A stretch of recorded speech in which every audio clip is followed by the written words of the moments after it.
એ આજે core committee, સંકલન સમિતિ અને ક્ષત્રિય સમાજના આગેવાનોને મળવા માટે આવ્યા હતા. લોકશાહીમાં સંવાદની પ્રક્રિયા એ જરૂરી હોય છે. ગઈકાલે અમને કહેવામાં આવ્યું હતું, અમારા કન્વીનરને અહીંયા જે બધા આગેવાનો બેઠા છે એમને વિનંતી કરી હતી કે ગુજરાત સરકાર અને ભારતીય જનતા પાર્ટી વતીથી કેટલીક બાબતો અમે ક્ષત્રિય સમાજ સમક્ષ વ્યક્ત કરવા માંગીએ છીએ. તો આપ જાણો છો કે એ પણ અમારા સમાજના જ વરિષ્ઠ આગેવાનો છે. એટલે આજે અમે મળ્યા, એમની વાત કરી, એમની શું વાત કરી એ આપને જણાવેલી છે, એટલે એમાં હું પડતો નથી. અમે બધાએ તમામ સંગઠનોના વતીથી અમારા 4 આગેવાનોએ એમને રજૂઆત કરી કે આપ જે લઈને વાત આવ્યા છો, આપ અમારા સન્માનીય છો, આપને સાંભળ્યા. હવે તમે અમારી વાત સાંભળો. તો અમે સમગ્ર ક્ષત્રિય સમાજ વતીથી, અમારી માતાઓ, બહેનો, યુવાનો વતીથી એક જ શબ્દમાં સર્વાનુમતે રજૂઆત કરી કે રાજકોટ લોકસભાના ઉમેદવાર અને કેન્દ્રના રાજ્ય કક્ષાના મંત્રી પુરુષોત્તમભાઈ રૂપાલાની ઉમેદવારી રદ કરવા સિવાય કોઈ સમાધાન ક્ષત્રિય સમાજ કરવા માંગતો નથી. અમારું પહેલા પણ એ સ્ટેન્ડ હતું, અત્યારે પણ એ સ્ટેન્ડ છે અને ભવિષ્યમાં પણ અમારું આ જ સ્ટેન્ડ રહેશે કે જ્યાં સુધી રૂપાલાની ઉમેદવારી રદ કરવામાં નહીં આવે ત્યાં સુધી ક્ષત્રિય સમાજની વિવિધ સંસ્થાઓ, કોર કમિટી, સંકલન કમિટીએ નક્કી કર્યા મુજબના કાર્યક્રમો અમારા જારી રહેશે. હવે અમને એમ પણ કહ્યું કે એક બાજુ ગુજરાતના 75 લાખ ક્ષત્રિયો છે અને સમગ્ર ભારતના 22 કરોડ ક્ષત્રિયો છે.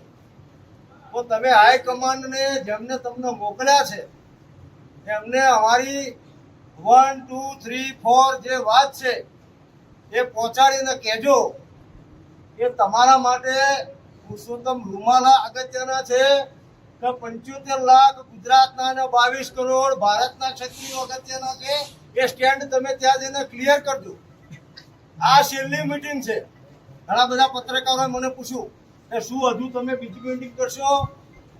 પુરુષોત્તમ રૂપાલાની ઉમેદવારી રદ કરવા માટેની આ છેલ્લી મીટિંગ. આના પછી કોઈ મીટિંગ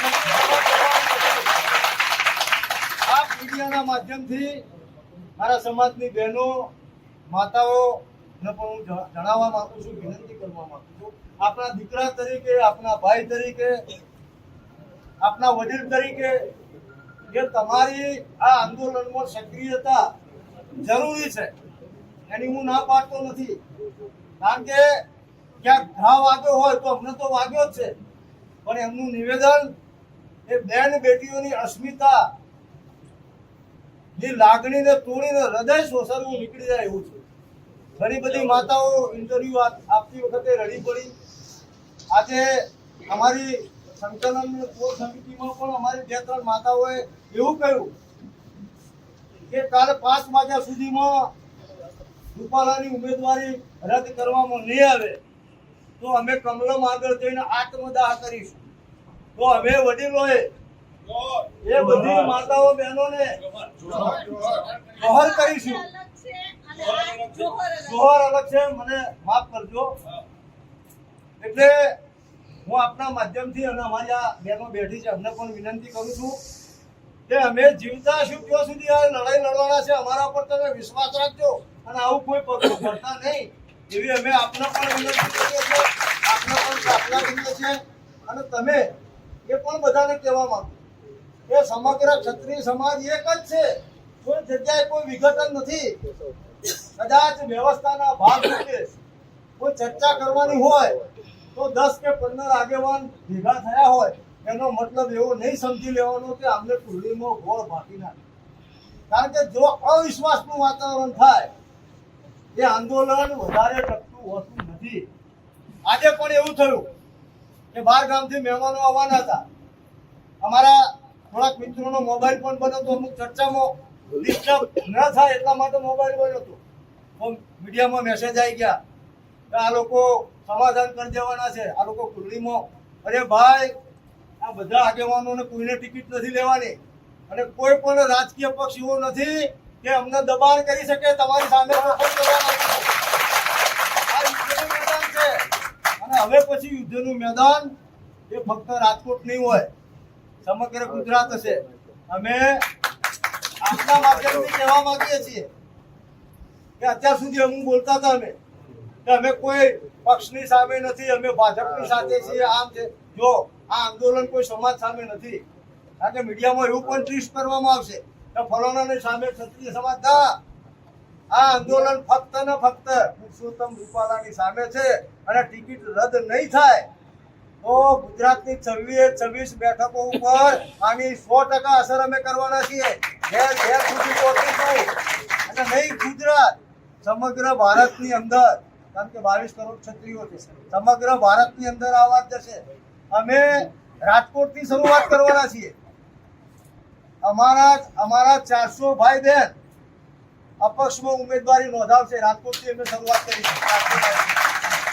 અને આ વસ્તુની સ્ટ્રેટેજી હવે આગળ શું કરવું, તો એના માટે અમે અત્યારે અમારા આગેવાનોની બેઠક બોલાવી છે.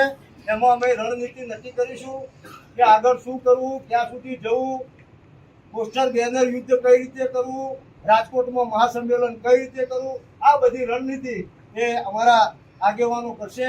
આપ મીડિયાના મિત્રોનો માન્ય મુખ્યમંત્રીશ્રીની હાજરીમાં અહીંયા બેઠેલા સૌ સમાજના આગેવાનોને બોલાવીને અમને રૂપાલા સાહેબના ઉચ્ચારણ અંગે ચાલતા વિવાદ માટે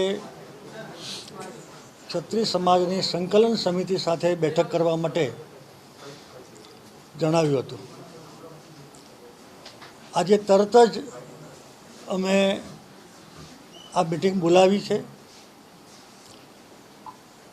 સંકલન સમિતિની કોર કમિટી આજે હાજર હતી.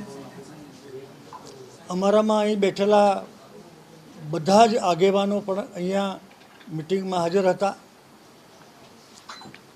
મેં જ કોર કમિટી સમક્ષ અમારી વાત કરી છે. માનનીય રૂપાલા સાહેબ ઉચ્ચારણ પછીના અડધો પોણો કલાકમાં માફી માગી હતી વિડીયો દ્વારા, પછી જાહેરમાં ગોંડલમાં માગી હતી, પછી ફૂલસાબ પ્રેસ ઉપર જઈને માગી હતી, પછી ભાસ્કરના પ્રેસ ઉપર જઈને માગી હતી અને ગઈકાલે અમારા પ્રદેશ અધ્યક્ષે પણ રૂપાલાજી અંગે મોટું મન રાખીને માફ કરી દેવા માટે પ્રદેશ અધ્યક્ષે પણ વિનંતી કરી હતી. મેં આ જ વાત અમારા સૌના વચ્ચે એક કોર કમિટી સમક્ષ રજૂ કરી. અમે બધાને સાંભળ્યા વારાફરતી, પણ બધા જ લોકોએ એક જ વાત કરી કે અમને એક જ વાત મંજૂર છે કે પાર્ટી રૂપાલા સાહેબને ત્યાંથી ખસેડી લે. આ સિવાય અમને એક પણ વાત મંજૂર નથી.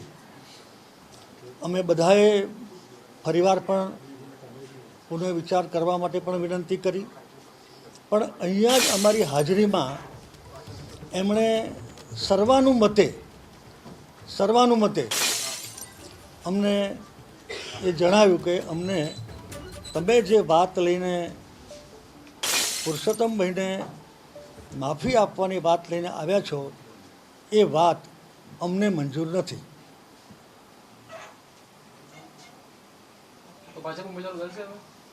મારી વાત પૂરી થઈ ગઈ ભાઈ. હવે કોઈને કઈ પ્રશ્ન પૂછવો છે? જે હિસાબે આ તો બધાને ખબર હતી કે તેમની માંગ એક જ છે, પાર્ટી હવે શું કરશે? કારણ કે મામલો મીડિયાના મિત્રો અને આપણી બધી સંસ્થાઓના પદાધિકારીઓ, બહેનો અને ભાઈઓ, આ બધાનું હાર્દિક સ્વાગત છે.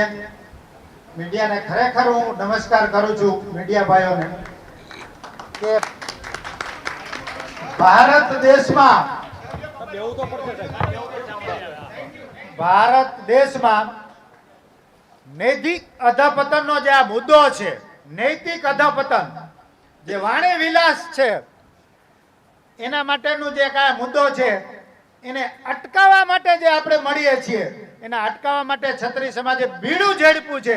એમાં આપ સર્વે સરખે સરખા ભાગીદાર છો, એટલે આપને નમસ્કાર કરું છું. આપ બધા પણ એના અભિનંદનના અધિકારી છો.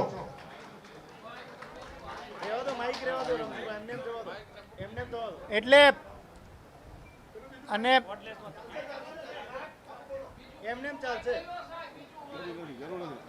આપણે